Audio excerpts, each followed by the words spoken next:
ఏమైంది? నాకు ఒంట్లో బాగాలేదు. ఇది చూడండి, ఏమీ లేదు. ఎక్కువ ఆలోచించుకో, డాక్టర్ ఇంటికి పంపిస్తా. ఇక్కడికి రాకూడదు. ఏమి తినబుద్ధి కావట్లేదు. ఎవరా వంటోడు? సరిగ్గా వంట చేయమని చెప్పండి. రేపటి నుంచి ఆ ప్రాబ్లం ఉండదులే. ఫాతిమా అమ్మ వేగంగా నడవద్దంటోంది. సరే, ఓ 4 రోజులు నెమ్మదిగానే నడు.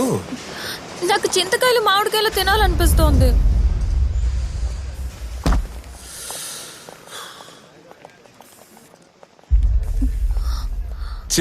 చెట్టే పంపిస్తాను, తిందుగానే. ఏమైంది నీకు?